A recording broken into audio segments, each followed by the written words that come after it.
Esselamu Aleyküm möhtərəm müsəlmanlar. Möhtərəm müsəlmanlar, yoldaş xəstələnsən, niyə həkimə gedirsən? Həkimdir sağaldan.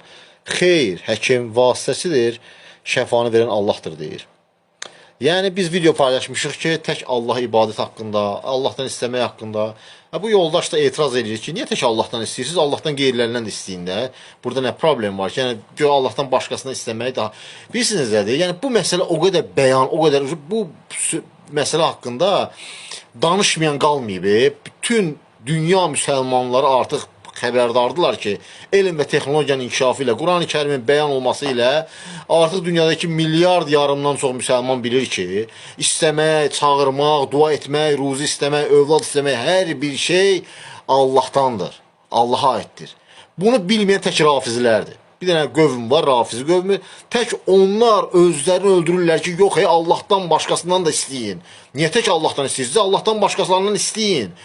Yaxşı, sən müsəlmansan, Allaha adı muslih, Allaha islah olunmuş qoymusan, Allaha sən ibadət eləməkdənsə, Allahdan istəməkdənsə, niyə Allahdan başqasından istəyirsən? Yəni buna səni vadar edən nədir? Nədir səni bunu məcbur edən? Allah subhanahu wa ta'ala Əl-Cin surəsində buyurur, mən cinləri وَمَنْ خَلَقْتُ الْجِنَّ وَالْاِنْسَ إِلَّا لِيَعْبُدُونَ Mən cinləri və insanları yarattım ki, onlar yalnız mənə ibadət etsinlər. Həmçə Allah subhanahu wa ta'ala digər ayədə buyurur ki, وَنَا الْمَسَاجَدَ لِلَّهِ Bütün məscidlər Allaha məxsusdur. İbadətxanalar Allaha məxsusdur. Fələ təd'u mə'allahi əhədən. Orada Allahdan qeyrisini çağırmayın. Allahdan qeyrisini ibadət eləməyin. Allah subhanahu wa ta'ala Quran-ı Kərimin 1/3-ni bu barədə göndərib ayələri. Quran-ı Kərimin yarısından çoxu, yarısına yaxın ayələri Allah subhanahu wa ta'ala'nın tək və şəriksiz olması haqqındadır. Allaha şərik qoşmağın böyük günah olması haqqındadır. Və Allaha və duaların, ibadətlərin tümünün hamısının tək Allaha yönəlməsi haqqındadır. Yəni Quran-ı Kərimdə bir ayə yoxdur ki, orada Allah subhanahu wa ta'ala özündən qeyrisini çağırmağı təşviq etsin, icazə versin, razılıq versin. Hələ mən əmr etsin demirəm. Və bu barədə bir dənə olsun səhih hədis gəlməyib ki, Allah Rasulü, səhabilər, əhl-i beyt Allahdan qeyrisinə nəsə istəsinlər. Yəni dünyasını dəyişəndən sonra. Allahdan qeyri nəsə istəmək olar, əlbəttə ki, qüdrəti yetənlərdən. Həkimdən şəfa üçün kömək istəmək olar. Müəllimdən elm almaq üçün kömək istəmək olar. Nə bilim, qonşunuzdan çömçə istəyə bilərsiniz, duz istəyə bilərsiniz. Yoldan keçəndən nəyisə itələməyi, ağırlıq qaldırmağı köməklə istəyə bilərsiniz. Yəni qüdrəti yetdiyi halda. Lakin sən ölmüş insandan nə istəyirsən? Həmin insan dünyasını dəyişib, yoxdur, torpağın altında bastırılıb və bu insan yoxdur həyatda. Sən ondan nəyisə çağırmaqla, istəməklə, övlad istəyirsən, ruzi, nə istəyirsən sən ondan? Yəni o sənə necə kömək edə bilər? Nə edə bilərsən? O həkim deyil, müəllim deyil. O heç bir güc və qüdrət onda yoxdur. O sənin üçün nə edə bilər?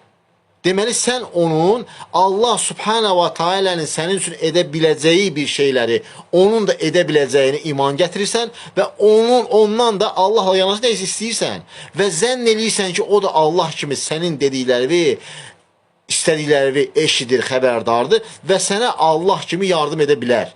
Yaxud da sənin istədikləri Allaha ötürəcək. Allaha kiminsə söz ötürməyinə ehtiyac yoxdur. Allah subhanahu ta'ala elmi ilə hər bir şeyi əhatə etmişdir. Allah hər şeydən xəbərdardır. Hətta qara gecədə, qara daşın üzərində olan qara qarışqadan da xəbərdardır. Yəni sən niyə Allahdan qeyrisinə nəsə istəyirsən ki? Birbaşa Allahdan istə də.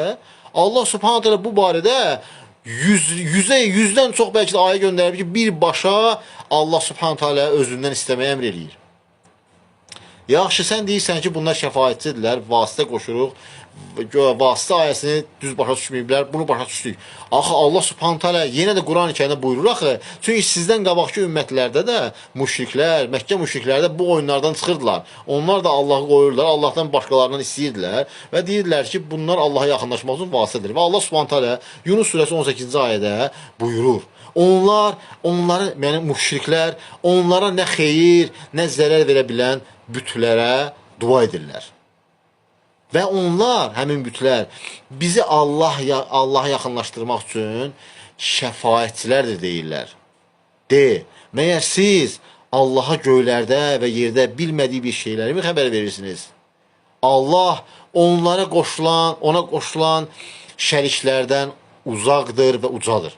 Allah subhanahu teala ayənin əvvəlində buyurur. Onlar, yəni müşriklər, Allaha yaxınlaşmaq üçün, ki, Allaha ibadət eləmək üçün şəfaətçilər axtarır, vasitəçilər axtarırlar. İndiki bu yazan adam kimi. Yəni vasitə axtarırlar ki, başqa bir adamdan istəyək, onun vasitəsilə çerez Allah subhanahu teala'dan nə istəyək. Və Allah subhanahu teala buyurur. Məyər siz Allahı aldatmaq istəyirsiniz? Məyər Allahın bilmədiyi bir şey var? Necə yəni Allahdan qeyrisini çağırırıq ki, Allahdan nəsə istəyək? Bu siz kimi anladırsınız bu eləməklə? Və sonra ayənin sonunda buyurur ki, Allah ona qoşulan şəriklərdən uzaqdır və ucadır. Və həmin şəfaətçiləri, həmin vasitə qoşulanları kim adlandırır? Şərik adlandırır. Allah subhanahu wa ta'ala ondan qeyri çağırılanları şərik adlandırır. Allahdan qeyri çağırmaq şirkdir. Allahdan qeyri istəmək küfürdür. Qüdrəti yetmədiyi halda, yəni bunu qarışdırmayın. Həkim gücü, qüdrəti yetdiyi bir şeyi sizə kömək eləyir. Həkim öləndən sonra siz onun qəbrinə gedin, gecə gündüz istəyin ki, o sizə kömək eləsin. Edə bilməyəcək, o sizə bir iynə verə vura bilməyəcək. Bir həb dərman verə bilməyəcək ki, sizə resept yaza bilməyəcək. Çünki bu ölüb dünyasını dəyişib, yoxdur həyatda. Necə yəni siz həkimlə ölmüş bir insanı necə yeniləşdirə bilərsiniz? Subhanallah. Yəni bunu necə başa düşməmək mümkündür ki? Bunu başa düşməmək olar. Balaca uşaqdan da gəlib soruşsan, desən ki, sən kimdən istəyirsən? Bax, bir şey istəyirsən həyatda, hə? Onu kimdən istəyirsən? Deyəcək Allahdan. Yəni bunu başa düşməyən var ki, hər bir şeyin açarı, hər bir şeyə gücü, qüdrəti yetən Allah subhanahu wa ta'alədir. Ona görə möhtərəm müsəlmanlar, Allah təkdir. Və la ilahə illallah kəlməsi Allah bir söz, sadəcə bir söz deyil. La ilahə illallah kəlməsi Allah subhanahu wa ta'alənin bütün məsələlərdə, uluhiyyətdə, rububiyyətdə, əsma hüsna, bütün sifətlərində onu təkləşdirmək, bütün ibadətlərdə olan itaətin, hər bir şeyin istəmək, ruzi, şəfaət, cənnət istəmək, günahların bağışlanması, rəhmət, mərhəmət, hər bir şeyin tək olan, şəriksiz olan Allaha aid olması deməkdir. Allahdan istəyin və Allahdan, hətta səhabilər ayaqqabılarının bağını belə Allahdan istəyərdilər. Yəni Allahdan istəmək sizə niyə bu qədər ağır gəlir ki? Allahdan istəmək niyə bu qədər sizə ağır gəlir, sizi bu qədər sıxır, bu qədər sizə əziyyət verir?